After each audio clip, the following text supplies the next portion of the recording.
Bismillah walhamdulillah wassalatu wassalamu ala rasulillah. Tunaomba radhi, network ilikata na tukawa tukushtuka. Wa illa jana tulifika sehemu tukasema tutakuja kuanza leo katika mafunzo ya aya kuanzia aya nambari 94 mpaka 96, na katika aya ya 94 amesema jalla waala يعتذرون إليكم إذا رجعتم إليهم قل لا تعتذروا لن نؤمن لكم قد نبأنا الله من أخباركم. Yani watakutakeni udhuru, watatamani wanafiki kutoa sababu ili msiwalaumu na msiwaseme vibaya. Mtakaporejea katika mji wa Madina, waambie, ewe Muhammad, anaambiwa mtume awaambie kwamba msitowe udhuru, kwa sababu sisi hatutokuaminini tena, kwa sababu Allah ameshatujulisha habari zenu. Anasema min fiqhi al-aya, katika mafunzo na fiqhi ya aya hii, anna min adabi al-islam, kwamba katika adabu za Uislamu ambazo kila Muislamu anatakiwa ajipambe nazo, ni tahamia kulli dhambi, ni mtu kujiepusha, kujiweka mbali na kujitenga na kuepuka kila aina ya dhambi au mapungufu katika matendo au katika tabia, yahtaju fa'iluhu ila al-i'tidhar, ambayo mwisho wake itampelekea yule aliyefanya mapungufu hayo au dhambi hiyo aje ahitaji kuomba radhi kwa watu. Kwa maneno mengine, hili jambo actually ni gumu kidogo, sababu sisi tulipata baadhi ya walimu wakawa wanatuhusia, mmoja katika walimu wetu alituhusia kwamba jitahidi katika maisha yako usitoe udhuru, na yeye alikuwa amehusiwa wasia huo pia na mwalimu wake, na akaturithishia sisi. Lakini tukamuuliza mwalimu, mbona tunavyofahamu sisi kutoa udhuru ni katika tabia njema, yani ikiwa umekosea ukenda ukatoa udhuru ni katika kukiri kwamba umekosa na jambo ambalo litakupelekea siku ya pili ujirekebishe. Akasema hapana, unatakiwa ujikinge mwanzo ili usije ukafika pahali ukawa unahitajika kutoa udhuru, kwa sababu ukifika pahali unahitajika kutoa udhuru, ni kweli kutoa udhuru wakati huo itakuwa ni katika kukamilisha au kupunguza yale mapungufu yako, lakini inatakiwa ujikinge mwanzo, usifanye jambo ovu ambalo litakufanya baadaye uje uombe watu radhi, uje wataka watu udhuru, uje utaki kutoa maelezo marefu ya kujitetea na kadha na kadha. Kwa hiyo katika tabia njema katika Uislamu na katika tabia nzuri kabisa za kujipamba nazo ni mtu kuhakikisha anakuwa sehemu ambapo yeye hatohitaji kuja kujitetea baadaye. Na kwa maana nyingine, kule kwa mtu ana tabia kila leo yeye anahitaji kujieleza, anaitwa mbele ndio akaseme hichi alikosa hichi, anaitwa tena anaandikwa barua za maonyo, anafanywa hivi, ni katika tabia ambazo zinaonyesha mapungufu katika tabia za Muislamu. Na ikiwa jambo hilo litatokezea katika dini, huenda ikawa ni katika dalili miongoni mwa dalili za unafiki, waliyadhu billah. Na jambo jingine, al-amalu huwa al-mizanu sidqi min al-kadhib, matendo ndio kipimo cha ukweli na uongo. Katika dini hapimwi mtu matendo yake au ukweli wake na uongo wake kwa maneno yake. Hasiba nnas an yutraku an yaqulu amanna wa hum la yuftanun, hivi watu wanadhania kwamba wataachwa tu waseme kwamba sisi ni waumini hali ya kuwa hawajaribiwi. Walaqad fatanna alladhina min qablihim, hakika tuliwajaribu waliopita kabla. Kwa hiyo majaribu yanapokuja ndio yanapambanua watu, yanawatenganisha watu, yanawabainisha watu yupi mkweli na yupi ni muongo au mnafiki. Kwa hiyo aya hizi zimetaja halafu ikasema wasayara Allahu amalakum wa rasuluhu, na siku zinazokuja Allah na mtume wake wataona matendo yenu. Kwa hiyo hamna haja ya nyinyi kuanza kutoa udhuru, matendo yenu yatasema wenyewe huko mbele mtafanya nini, ndio hicho kitafanya aidha msamehewe au muadhibiwe zaidi kuliko adhabu mlioadhibiwa hivi sasa. Kwa hiyo kipimo katika Uislamu ni matendo, haiwi imani tu kama mtu ameamini katika moyo peke yake. Hakuna imani hiyo katika Uislamu, bali lazima imani iambatane na matendo, na matendo ndio yanayothibitisha kwamba huyu ni muumini au sio muumini. Na hiyo ni sawa sawa kwa mtu ambaye ametangaza imani au mtu ambaye yupo katika ukafiri. Mtu ambaye yupo katika ukafiri, ili aingie katika Uislamu lazima atamke aamini halafu atekeleze. Fa in tabu wa aqamu salata wa atu zakata fa ikhwanukum fi dini, ikiwa watu watatubia wakatoka katika ukafiri halafu wakaingia katika Uislamu halafu wakasimamisha sala na kutoa zaka, hao wanahesabika ndio Waislamu. Na vile vile Muislamu tu ambaye ameslimu lakini hatekelezi Uislamu wake hautamsaidia chochote. Allah amesema yauma yati ba'du ayati rabbika la tanfa'u nafsun imanuha lam takun amanat min qabl au kasabat fi imaniha khaira, siku zikija dalili, baadhi ya dalili za kiyama, yani jua likianza kutoka magharibi kwenda mashariki, wakati huo mtu ambaye ataslimu wakati huo, ikiwa hakuwa Muislamu kabla, imani yake wakati huo haitomsaidia chochote. Na yule ambaye alikuwa Muislamu lakini hakutekeleza katika Uislamu wake, akianza kutekeleza hapo, matendo yake hapo hayatunufaisha.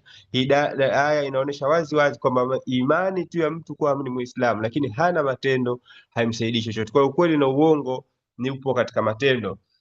Fi qauli llahi ta'ala, jambo la tatu katika kauli yake, wa sallallahu amalakum wa rasuluhu thumma turadduna ila alimi lghaibi washahada fayunabbiukum bima kuntum ta'malun irshadun. Hapa tunapewa mwongozo ila annahu la yanbaghi li ahadin an yuzakkiya amalahu, kwamba hakuna anayetakiwa kuzitakasa nafsi na amali zake au kutakasa kundi ambalo yeye anajinasibisha nalo au kutakasa matendo ya mtu mwingine katika watu, bali unatakiwa watu wajue kwamba Allah na mtume wake watayaona matendo yao pale ambapo mtume alikuwa yupo hai, na halafu watu watarejeshwa kwa Allah mjuzi wa siri na ghaibu, mjuzi wa siri na dhahiri, na yeye atawajulisha watu waliokuwa wakiyatenda, halafu atawalipa kwa mujibu wa matendo yao. Kwa hiyo mtu anatakiwa awe anasema wala nuzaki ahadan ala Allah, hatumtakasi yoyote kwa matendo yake, wala yeye mtu sija akajitakasa kwamba sisi ndio tuliokoka, sisi ndio kadha na kadha, bali mtu afanye na kuegemeza kwamba Allah na mtume wake ataona matendo yetu, halafu Allah atatulipa kwa mujibu wa matendo yetu. Jambo jingine katika kauli yake Allah, sayahlifuna billahi lakum idha qalabtum ilayhim, wataendelea kuapa kwa kutumia jina la Allah aliyakuwa ni waongo kwenu nyinyi. Idha qalabtum ilayhim, mtakaporejea kwa wao, litu'ridhu anhum, ili msiwalaumu, mwapuuze, msiwaulize, msiwalaumu, msiwaseme vibaya, msiwakebehi. Fa'aridhu anhum innahum rijsa, fasema basi kama lengo lao ni kupuuzwa, wapuuzeni moja kwa moja, msiwaulize chochote kwa sababu wao ni uchafu. Na maana yake ni kwamba innahum rijsun, ndio ametaja kwamba hii ndio illa, ndio sababu inayopelekea wao wapuuzwe, kwa sababu wao mioyo yao, anna khubtha batinihim rijsun ruhaniyun, ule uchafu wa ndani yao ni uchafu wa kiroho. Fakama yajibu lihtirazu anil arjasi aljismaniya, kama ambavyo ni wajibu kujiepusha na kujikinga na uchafu wa kiwiliwili, fawujubu lihtirazi anil arjasi ruhaniyati aula, basi kujiepusha na uchafu wa kiroho ni bora zaidi, kama vile shirki na hasadi na choyo na chuki na bughdha na uchawi na mambo yanayofanana na hayo, katika vitu ambavyo tunakuwa navyo katika roho zao vinavyofanya kuwadhuru wao wenyewe wao na kuwadhuru wengine. Na inafaa mtu ajitenge nao watu wenye tabia hizo, kwa sababu tabia ni zenye kuhamia, yani zinachupa kutoka kwa mwingine kwenda kwa mwingine. Kwa mtu anapokaa karibu na watu wenye maradhi ya nyoyo zao, na yeye huenda akapata maradhi, na yoyote ambaye atakumbwa na maradhi ya nyoyo, huyu hana salama mbele ya Allah, kwa sababu Allah amesema yauma la yanfa'u malun wala banun illa man ata Allah biqalbin salim, siku ya kiyama ni siku ambayo mali na watoto hazitosaidia chochote isipokuwa yule atakayekuja kwa Allah hali ya kuwa moyo wake umesalimika kutokana na maradhi ya shahwa, maradhi ya shubha, maradhi ya shirki, maradhi ya aina hizo ya hasadi na mengineyo katika maradhi ya nyoyo ambayo ni maarufu.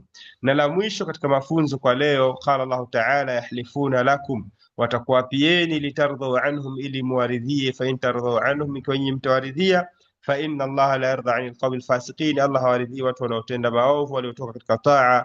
Fa in radhiya almuslimuna, basi ikiwa waumini wataridhia, anhum, kuwaridhia wanafiki kutokana na maneno yao, wa a'radu an lawmihim, na wakajiepusha na kuwalaumu, fa inna Allah la yarda anil munafiqin, Allah hawaridhii wanafiki. Wa hadha tahdhiru lilmuslimin, na ndani yake aya hii kuna tahadhari kwa waumini, min arridha anil munafiqina, kuwaridhia wanafiki, bitariqi alkinayati, kwa njia ya kutajwa kwa fumbo, idh qad alima almuslimuna, kwa vile katika aya hii pameshatajwa, wameshaambiwa Waislamu na kujulishwa, anna ma la yurdhi llaha la yakunu lilmuslimina an yardhau bihi, kwa sababu Waislamu wanajua kwamba kile ambacho Allah hakiridhii na vile vile haiwi kwa wao waumini kukiridhia kitu hicho.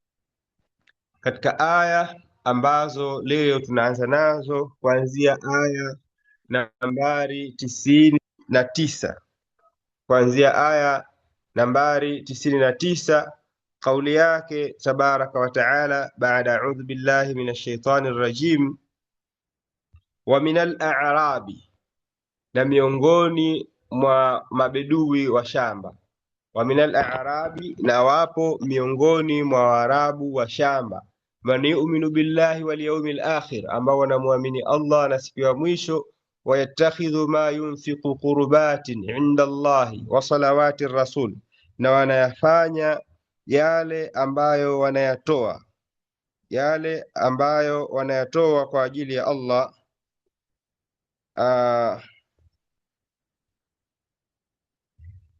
Sijui kama ndo aya sahihi hii, nadhani tunahitaji kusoma aya ya nyuma yake. Naam, amesema jalla wa ala, al-a'rabu ashaddu kufran wa nifaqan. Waarabu, aya nambari 97, ndo tutaondokea hapo. Al-a'rabu ashaddu kufran wa nifaqa, Waarabu yani mabedui, ashaddu kufran, ni makafiri zaidi, wana ukafiri mwingi zaidi, wa nifaqan, na wana unafiki zaidi. Waarabu wa shamba, mabedui wanaokaa nje ya Madina, wao ukafiri wao wale ambao hawajaslimu na unafiki wao wale ambao wamedhihirisha Uislamu ni mkubwa zaidi kuliko hawa Waarabu wa mjini. Wa ajdaru alla ya'lamu hudud Allah, na wao wapo karibu zaidi kuto kuzifahamu sheria za Allah, hududa ma anzala Allah, sheria alizoziteremsha Allah, ala rasulihi, kwa mtume wake, wallahu alimun hakim, na Allah ni mjuzi wa yote na mwenye hikma, mwenye kuweka mambo yake pahali panapostahiki. Al-a'rabu ashaddu kufran wa nifaqa, Waarabu wa mashamba wana kufuru zaidi na wana unafiki zaidi. Wa ajdaru alla ya'lamu hududa ma anzala Allah, na wao wapo karibu zaidi na wanastahiki zaidi kuto kuzijua sheria alizoziteremsha Allah ala rasuli, kwa mtume wake, wallahu alimun hakim, na Allah ni mjuzi wa yote na mwenye hikma. Wa minal a'rabi, na miongoni mwao hawa Waarabu wa mashamba mabedui, man yattakhidhu ma yunfiqu maghrama, wako ambao wanayafanya yale ambayo wanayatoa katika njia ya Allah maghrama, kwamba ni gharama tu, wanaingia gharama tu, ndo wanavyohesabia. Man yattakhidhu, wako ambao wanaamini, wanaona ma yunfiqu maghrama, wanachokitoa katika kuendea kutekeleza sheria za Kiislamu, imma zaka au sadaka au maandalizi ya jihadi, maghraman, wanaona kwamba jambo hilo ni gharama tu, wanaingia gharama zisizo na faida. Wayatarabbasu bikum dawaira, na wanakutarajieni nyinyi, wayatarabbasu, na wanakungojeleeni nyinyi, wanakusubirieni nyinyi, addawaira, mzunguruko mbaya wa mambo, alaihim dairatu sawi, ni juu yao wao mzunguruko mbaya. Wallahu samiun alim, na Allah ni mwingi wa kusikia na mjuzi wa mambo yote. Katika tafsiri ya aya hii amesema, al-a'rabu ashaddu kufran wa nifaqan wa ajdaru an la ya'lamu hududa ma anzala Allah, maana yake ay sukanul bawadi, wakazi wa mashamba, ashaddu kufran billahi, wanamkufuru zaidi Allah, wa ashaddu nifaqan, na ni wanafiki zaidi, min kuffari, kuliko makafiri, wa munafiki ahlul hadari, wanaokaa sehemu za mjini. Wanafiki na makafiri wa mjini wana afadhali fil muduni wal qura, wa fil hadari, ambao wapo sehemu ambapo watu wanakaa wengi kwa wingi, yani ndio mjini. Fil muduni wal qura, katika miji. Al muduni wal qura zote ni miji na vijiji vikubwa, fil muduni wal qura. Wa ajdaru alla ya'lamu hududa ma anzala Allah ala rasuli, ay wal a'rabu, na wale watu wa shamba, aula, wao ni bora zaidi, ni karibu zaidi, wa ahra, na wao wanastahiki zaidi, bi alla ya'lamu alhalala walharama, kuto kufahamu halal na haramu, tofauti na watu wa mjini ambao kila leo wanasikia Qur'ani inavyoshuka, wanasikia maneno ya Mtume sallallahu alaihi wasallam.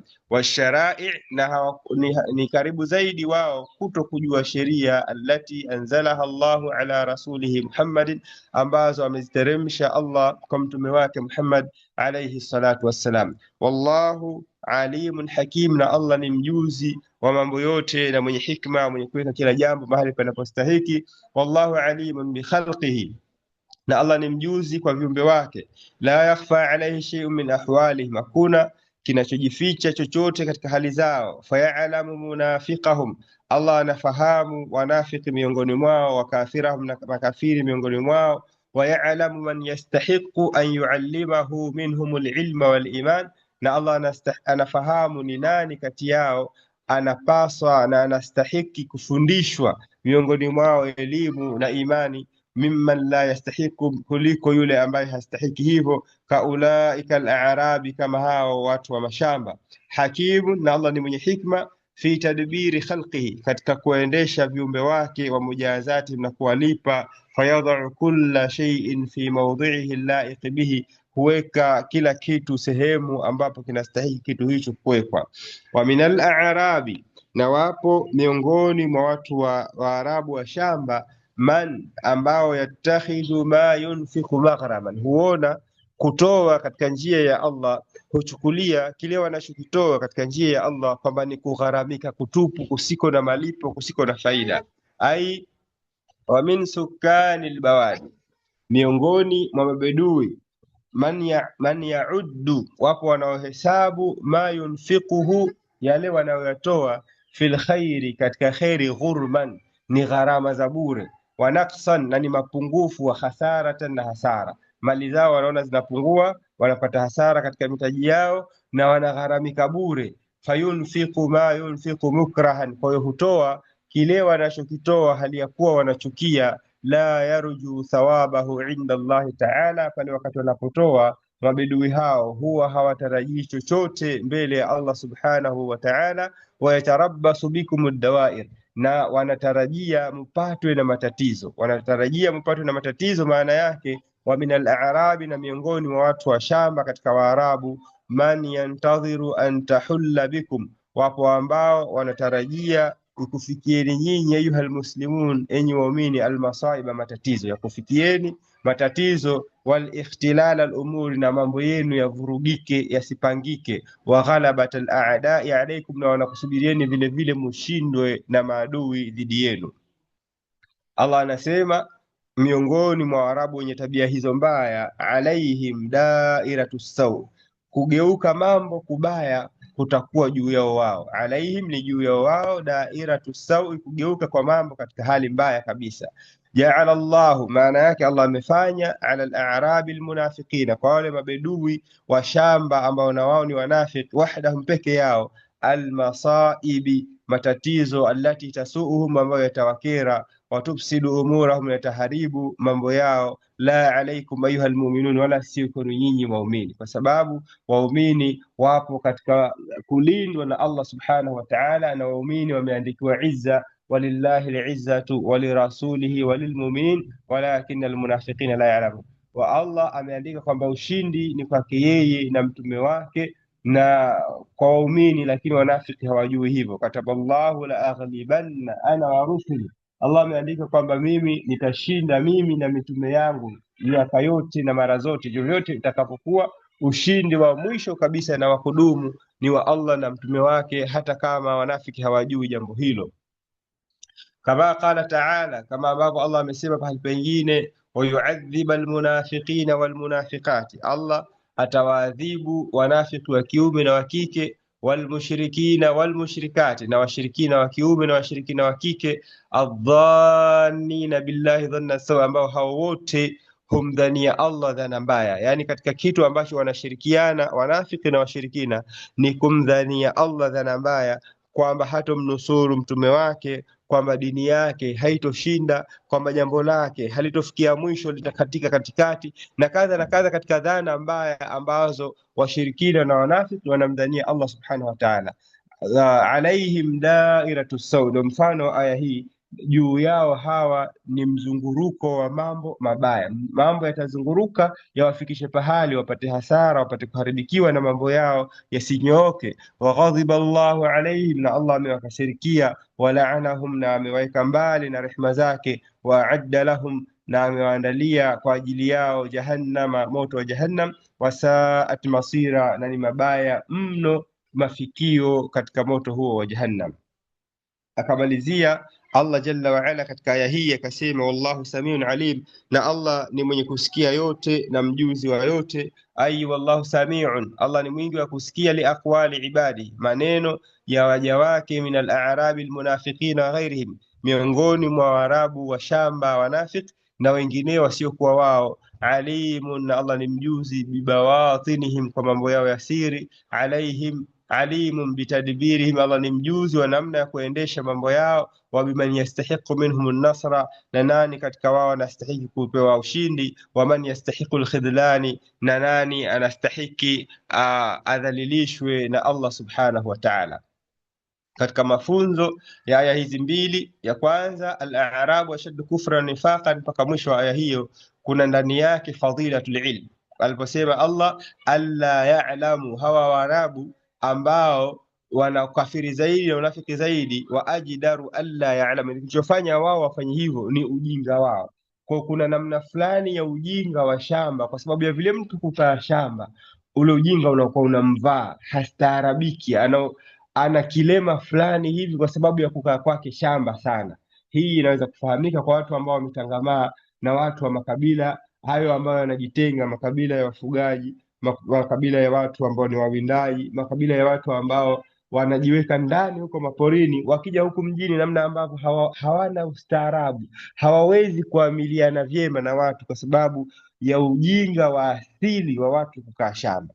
Kwa hiyo ndani yake kunataja fadhila ya ilmu, wala sio fadhila ya kwamba mjini ni bora zaidi kuliko shamba. Sicho kinachokusudiwa hapa, bali kinachokusudiwa ni ile elimu, vile mtu kukaa akapata elimu akaelimika, jambo lile linamfanya mtu awe bora kuliko mtu anayekaa sehemu ambapo hapati ilmu, bali anakuwa kile anachokijua, anachokiona kizuri tokea alipozaliwa ndio hicho hicho, hapati nyongeza yoyote katika ilmu. Kwa hiyo ushamba unaowafanya watu wawe na karibu zaidi na ukafiri na unafiki ni ujinga wa kuto kusikia maneno ya Allah na mtume wake. Kwa hiyo ndani yake kuna fadhila za ilmu, wa anna faqidahu, na kwamba mwenye kukosa ilmu aqrabu ila sharri mimman ya'rifu, yuko karibu zaidi na shari kuliko yule ambaye anayejua ilmu. Sio kwamba kila anayejua ilmu naye atakuwa katika kheri. Anaweza mtu akajua ilmu halafu kwa sababu ya ilmu yake vile vile akapotea kwa sababu nyingine, ima kwa kuikataa ilmu kuitekeleza, au akafuata matamanio ya nafsi yake baada ya kupata ilmu. Lakini hilo ni jambo jingine. Linalozungumzwa hapa ni kwamba anayekuwa na ilmu anakuwa karibu katika taa kuliko yule ambaye hana ilmu. Halafu akasema katika tunaojifunza katika kauli yake al-a'rabu ashaddu kufran wa nifaqa, ni kwamba anna al-ilma an-nafi'a, elimu yenye manufaa, alladhi huwa anfa'u al-ulum, ambayo ni elimu yenye manufaa zaidi kuliko elimu zote, ma'rifatu hududi ma anzala Allahu ala rasulihi, ni mtu kujua mipaka yale aliyoteremsha Allah kwa mtume wake, min usuli dini wa furu'ihi, kama vile misingi ya dini katika fikhi na katika tauhidi, wa furu'ihi, na katika matawi vile vile katika fikhi na katika tauhidi. Yani katika tauhidi kuna vitu ni usul, na katika fikhi vile vile kuna vitu ni usul, na katika fikhi vile vile kuna vitu ambavyo ni furu', yani ni matawi, na katika tauhidi vile vile, kwa sababu kuna mambo ambayo ni details, mtu hatakwenda kuulizwa mbele ya Allah subhanahu wa ta'ala, lakini kuna vitu ambavyo ni msingi, mtu lazima avijue, wa illa dini yake haitakuwa imekamilika. Kwa hiyo mtu ambaye anahesabika kwamba anajua hudud ni yule anayefahamu furu' na usul, kama maarifati hududi al-imani wal-islam wal-ihsan, kama mtu kufahamu maana za imani na islam na uislamu na ihsan, wattaqwa wal-falah, na kujua taqwa ni nini na kufaulu ndio kupi, wataati walbirri, na taa ndio ipi, na maasi ndio yapi, na birri wema wote ni jambo gani, wasilatu wal-ihsan, na kuunganisha na kufanyia ihsani viumbe, walkufru wan-nifaq, na ukafiri na unafiki, walfusuq wal-isyan, na mambo kama haya maasi na kutoka katika taa ni kupi, wazina walkhamri walriba, na mfano wa mambo kama hayo ambayo ni misingi kabisa mtu kuyajua hayo. Ni katika jambo linalomkaribisha katika taa, na kuto kuyajua ni katika jambo linalomfanya yeye awe karibu zaidi na maasi, kwa sababu Allah amesema katika aya hii wa ajdaru alla ya'lamu hududa ma anzalallah. Kwa hududa ma anzalallah ndiyo anfa'ul ilm, ambayo inaweza ikamwokoa mtu akaepukana na ukafiri na unafiki. Halafu akasema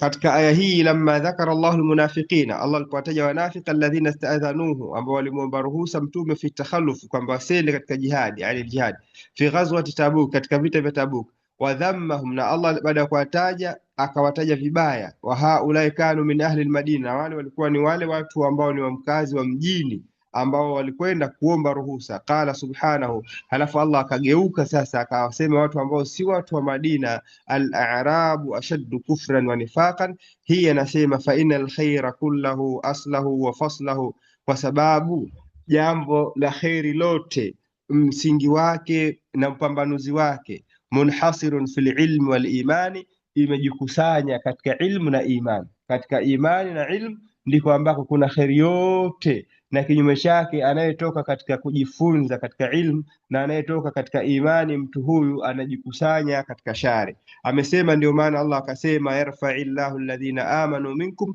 Allah huwanyanyua wale walioamini miongoni mwenu, walladhina utul ilma darajat, na wale waliopewa elimu katika waumini hao huyanyuliwa daraja za juu zaidi. Kwa hiyo Waarabu wa Madina wamesemwa vibaya na Waarabu wa shamba nao wamesemwa vibaya, baada ya kusemwa vibaya Waarabu wale wa mjini, na kinachowakusanya watu hawa wote ni ukafiri na kukosa elimu yao na maarifa ya kufahamu mambo kwa undani wake. Ndio aya zilikuwa zinamalizia, dhalika biannahum qaumun la ya'lamun au ala qulubihim fahum la ya'lamun au bima kuntum aya zimemalizia kwamba wamekuwa hivyo, ala watubia ala qulubihim fahum la yafqahun, wale Waarabu wa Madina wa mjini hawafahamu fikhi ya mambo, hawajui mambo kwa undani wake.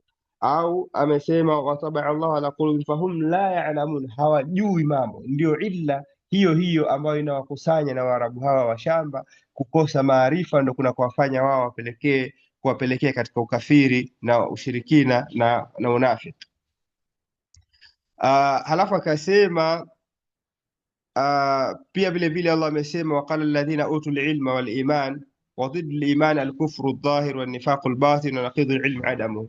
Anasema kwa ufupi kwamba kinyume cha iman ni imma ukafiri ulio dhahiri moja kwa moja, mtu akawa hayupo katika Uislamu, au nifaqul batin, au vile vile kinyume cha imani ni mtu kuwa na unafiki aliyouficha, akadhihirisha imani lakini ana unafiki aliyouficha ndani ya moyo. Huyu bado hayupo katika imani, bali yupo katika kinyume cha imani kwa kuwa na unafiki ambao hujificha. Na kinyume cha ilmu adamu ni mtu kutokuwa na elimu. Kutokuwa na elimu, na anaambiwa mtu anasifika kwa sifa kinyume na ilmu.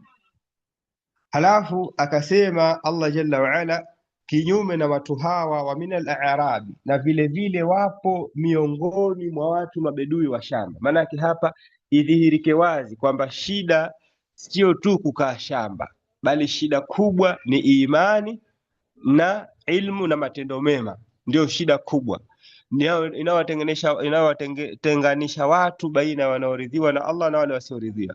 Kwa Allah akasema ili iwe wazi ifahamike, wa minal a'rabi, na wapo miongoni mwa mabedui wa shamba, Waarabu wa shamba, man yu'minu billahi, ambao wanamwamini Allah, wal yawmil akhir, na wanaamini siku ya mwisho, wayattakhidhu ma yunfiqu qurbatin, na wanayafanya na kukusudia yale wanayoyatoa katika njia ya Allah kwamba ni qurbati, ni inda Allah, ni kitu cha kujikurubisha karibu mbele ya Allah, wa salawati rasuli, na wanafanya kile wanachokitoa makusudio yao ni kupata kuombewa dua na mtume, wa salawati rasuli, ala tambueni, innaha qurbatun lahum, hicho wanachokifanya na kukusudia kweli hicho ni jambo hilo ni jambo katika mambo yanayowakurubisha wao kwa Allah. Sayudkhiluhumullahu fi rahmatihi, Allah atawaingiza kwa matendo yao hayo katika rehema zake, ambazo kwa rehema zake watu wataweza kulipwa pepo. Inna Allaha ghafurur rahim, hakika Allah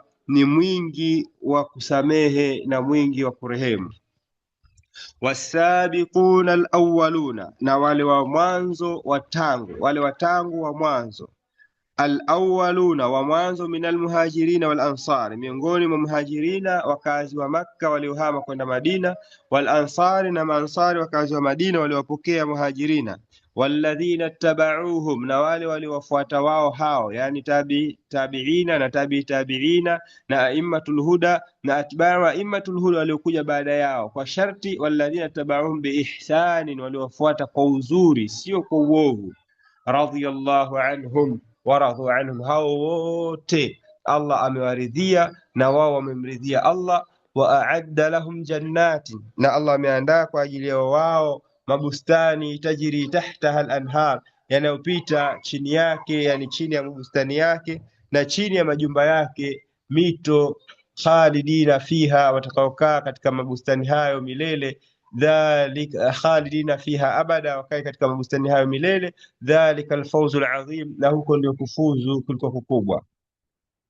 Wa min al-a'rabi, hapa ni kama ilivyo kawaida Qur'ani ikitaja upande mmoja alafu inataja pia na upande mwingine.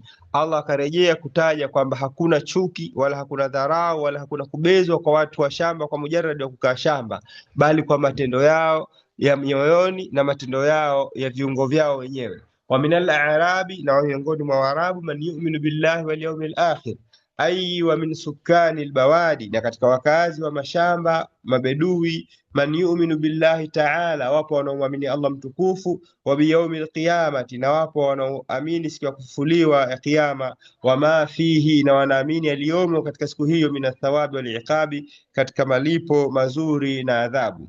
Wayattakhidhu, na wanakusudia, ma yunfiqu, kwa kile wanachokitoa katika njia ya Allah, qurbatin inda Allah, kujikurubisha kwa Allah. Ay wayahtasibu ma yunfiquhu, wanayafanya na wanakusudia kwa yale wanaoyatoa, fil khairi, katika khairi, inda Allah, mbele ya Allah. Yarju bihi alqurba, wanafanya hivyo hali ya kuwa wanatarajia ukaribu minhu, kwa Allah subhanahu wa ta'ala, Allah mtukufu. Wa salawati rasul, na wanatarajia wanapotoa sadaka zao mtume awaombee alayhi salatu wassalam. Ai wayabtaghi al-a'rabu, na wapo Waarabu wa shamba wanaotaka almu'minuna, ambao ni waumini, binafaqatihim, kwa kule kutoa kwa sadaka, aidhan vile vile dua ar-rasuli, wapate dua za mtume, lahum, kuombea wao, inda akhadhihi sadaqati, pale ambapo mtume hupokea sadaka zao. Kama qala ta'ala, kama ambavyo Allah amemwamrisha mtume kwa kumwambia, khudh min amwalihim sadaqatan, chukua zaka katika mali zao, tutahiruhum, watakase kwa watoharishe, watuzakihim, na watakase biha, kwa kutumia zaka hiyo, wasalli alaihim, na uombee dua wao, inna salataka sakanun lahu, hakika sala yako au dua yako unapoombea ni utulivu kwa wao. Wallahu samiun alim, na Allah ni mwingi wa kusikia na mjuzi wa yote. Na imepokewa hadithi kutoka kwa Abdillahi bin Abi Aufa radhiyallahu anhuma qala, kana an-nabiy sallallahu alayhi wasallam, ilikuwa ni tabia yake mtume sallallahu alayhi wasallam, idha atahu qaumun, wanapomjia yeye watu, bisadaqatihim, kwa sadaka zao, qala, husema, Allahumma, ewe Allah, salli ala ali fulanin, wateremshie rehma na baraka familia ya watu ya mtu fulani. Faatahu abi, anasema akamjia yeye, yani baba yangu, akaenda kwa mtume, bisadaqatihi, na sadaka yake. Faqala, mtume akasema, Allahumma salli ala ali abi Aufa, ewe Allah, wateremshie rehma na sala na salamu kwa familia ya Abi Aufa. Ala innaha qurbatun lahum, tambueni kwamba sadaka zao hizo, mali zao hizo wanazozitanguliza ni ukurubisho mbele ya Allah, ni kitu kinachowafanyia kupata cheo na kupanda daraja, kumkaribia Allah subhanahu wa ta'ala. Ai ala inna salawati rasuli, kuombewa dua na mtume, qurbatun adhimatun lahum, ni mtu kupata ukaribu kukubwa kabisa mbele ya Allah kwa wao. Tukaribuhum ila Allah ta'ala, inawakaribisha kwa mbele ya Allah subhanahu wa ta'ala. An Abi Hurairata, anasema hii kwamba imesemwa kwamba wao wenye wao wanadhania, yani wanafanya, wayattakhidhu ma yunfiqu qurbati inda Allah, wanayafanya na kuyachukulia yale wanayoyatoa kwamba ni kujikurubisha mbele ya Allah, na wale wengine wayattakhidhu ma yunfiqu maghraman, wanaona kwamba wanachokitoa ni hasara. mtu anajihukumu mwenyewe, na ushahidi wa hivyo ni hadithi ya Abi Huraira radhiyallahu anhu, qala, amesema, qala nabii sallallahu alaihi wasallam, amesema Mtume sallallahu alaihi wasallam katika yale aliyopokea kutoka kwa Mola wake, yaqulu Allahu azza wa jalla, Allah mtukufu anasema, ana inda dhanni abdi bi, mimi nipo vile anavyonidhania mja wangu kwangu mimi, wa ana ma'ahu hina yadhkuruni, na mimi ninakuwa pamoja na yeye pale anapoendelea kunikumbuka na kunitaja. In dhakarani fi nafsihi, akinikumbuka katika nafsi yake, dhakartuhu fi nafsi, na mimi humkumbuka vile vile katika nafsi yangu. Wa in dhakarani fi malain, na akinitaja katika vikao, dhakartuhu fi malain hum khairu minhum, humtaja katika vikao vya viumbe ambao ni bora zaidi kuliko wale ambao yeye yupo nao. Wa in taqarraba minni shibra, na mja akijikurubisha kwangu mimi kwa kiasi cha nyanda moja, takarabtu ilaihi dhiraan, mimi hujikurubisha kwake yeye kwa dhiraa moja. Wa in taqarraba ilayya dhiraan, na akijikurubisha kwangu mimi kwa dhiraa moja, takarabtu minhu ba'an, mimi hujikurubisha kwake yeye kwa pima nzima. Wa in atani yamshi, na ikiwa atanijia mimi hali ya kuwa ananikimbilia au anatembea, yamshi, anatembea, ataituhu harwalatan, mimi nitamwendea hali ya kuwa ninamkimbilia. Kwa hiyo mtu anajihukumu mwenyewe katika yale anayoyafanya, katika kutumia muda wake, katika kutumia nguvu zake, katika kutumia mali yake, katika kutumia elimu yake, au chochote kile ambacho amepewa na Allah.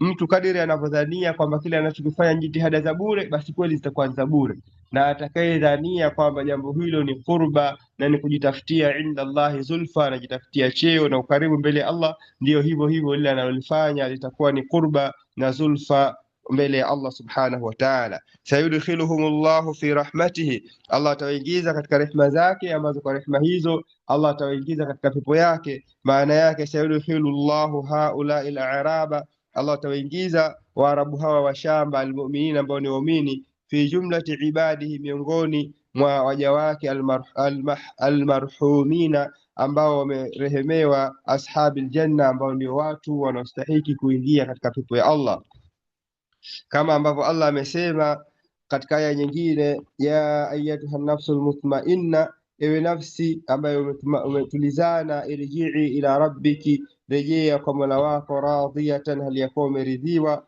mardhiyatan, na wewe umeridhika, radhiyatan mardhiyatan, hali ya kuwa nafsi wewe mwenyewe umeridhika na umeridhiwa. Fadkhuli fi ibadi wadkhuli jannati, iambiwe nafsi, ingia katika waja wangu waliohurumiwa, waliorehemewa, wadkhuli jannati, na waingie baada ya kurehemewa katika pepo zangu.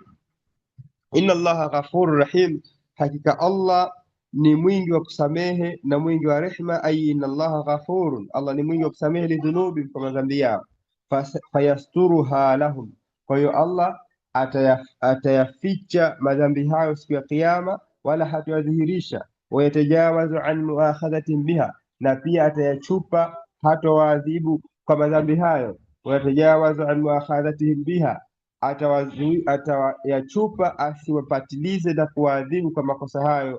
Rahimun bihim, ni mwenye huruma kwa wao, fi dunya wal akhirah, duniani na akhera. Fala yuadhibuhum, kwa hiyo hatowaadhibu, bali yufidhu alaihim ni'amahu, bali atawadhihirishia neema zake kwa wao. Wayuwafiquhum lilkhairi, na atawawezesha kutenda matendo mema. Wayuthibuhum alaihi, halafu atawalipa thawabu kutokana na matendo hayo. Wallahu a'lam wa ahkam, wa sallallahu wa sallama ala nabiyyina Muhammadin wa ala alihi wa sahbihi ajma'in. Allah akituafikisha kesho tutakuja kuendelea kuanzia aya nambari 100. Naam, wa ila huna fatafaddalu mashkurin maajurin.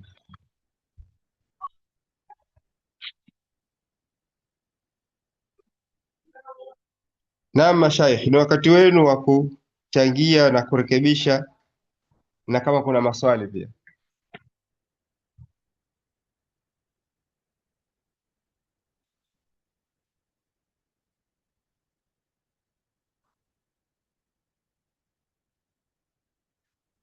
Chemlacha,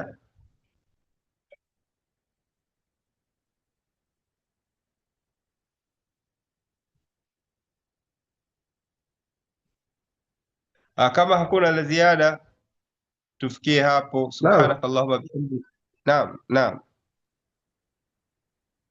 Sheikh Abasi, assalamu alaikum. naam. Wa alaikum salaam wa rahmatullah. Labda swala moja tu sijui la maarifa hii umetuelezea kuwa hawa mabedui hawa ndio wanafiki zaidi, wana ugumu na unafiki mkubwa na ukafiri kutokana na huenda maisha na mazingira yao, lakini pia wasitwezwe kwa sababu ya ubedui wao, wanapokuwa na imani ni watu wema. Sasa hii inaweza ikawa ndio moja ya sababu, huenda tukiangalia historia, karibu mitume wote wanatoka mjini. Bismillah, alhamdulillah, wassalatu wassalamu ala rasulillah. Mitume sio wote wametoka mjini, au tuseme vipi? Kwa sababu mitume tuliosimuliwa sio wote. Mitume tuliosimuliwa kweli wote walikuwa wanatoka katika mjini, kwa sababu ni vigumu kupata mtume ambaye ametoka shamba akaja kuwalingania watu wa mjini. Yaani ni rahisi watu wa mjini kumkataa kuliko mtume kutoka mjini akaenda kijijini kwenda kulingania.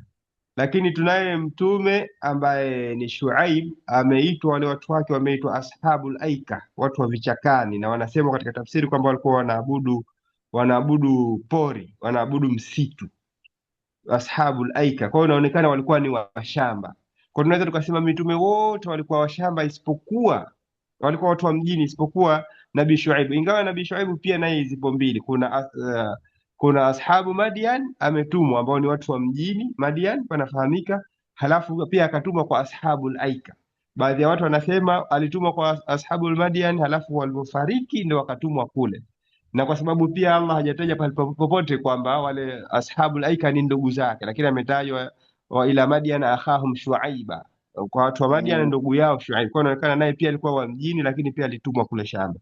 Lakini kuna aya nyingine ambayo inataja wa in min ummatin illa khala fiha nadhir, hakuna kikundi cha taifa, hakuna taifa lolote isipokuwa wamepelekewa mtume. Kwa hiyo huenda hata watu wa shamba walikuwa wanapelekewa mitume wao wa shamba, huenda hata mitume wa shamba walikuwa wanapelekewa mitume wao wa shamba, sisi hatuwajui, lakini kwa ujumla ni kwamba kila taifa fulani lilipelekewa watu wao. Ah, kwa ujumla hatuna uhakika sana, lakini mitume tuliohadithiwa wote katika Qur'ani ni kweli wametoka mjini, ni watu wa mjini, ni born town. Na ingawa pia katika kuonesha kwamba sio kwamba shamba ndiyo kiivo, shamba pia kuna advantage yake. Mitume walikuwa wanapelekwa mashamba kujifunza, ndio maana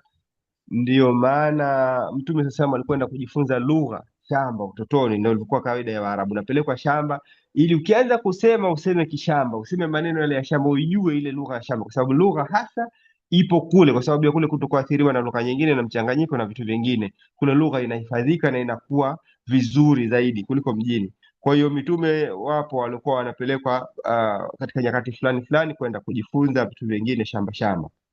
Wakati huo huo kwa mitume kwa mjini ni relative vile vile, kwa sababu katika kisa cha Nabii Yusuf utaona ametoka Kanaan. Bila shaka Kanaani ilikuwa ni mji, lakini ni less civilized kuliko Misri ya wakati huo. Misri ilikuwa ndo top ya ulimwengu wote. Kwa hiyo kule Kanaan ndio alikofia Ishaqa, alikofia Yakubu. Of course alikuja akafa Misri huko kwa nabii, lakini ndio walikopewa utume hao. Nabii Ibrahimu kamzaa Ishaka, Ishaka kaishi Kanaani, na Ishaka akamzaa Yakubu kaishi Kanaani. Ni mji lakini bado relatively sio mji mkubwa kama mji ambao alipelekwa Nabii Yusuf, katika mji wa Misri ambao ulikuwa wakati huo ndio ambao umeendelea zaidi kuliko miji mingine yote. Kwa hiyo utaona kwamba kwa wakati mmoja Nabii Yusuf ni nabii Misri, na wakati huo huo pia Kanaan kuna nabii ambapo ni mjini, lakini huwezi kulinganisha na mjini huo. Kwa hiyo ndio kama tunayosema kwamba katika kila mji kulikuwa kuna nabii simultaneously. Wallahu a'lam wa ahkam, wa sallallahu wasallam ala nabiyina Muhammad. Jazakallahu khair.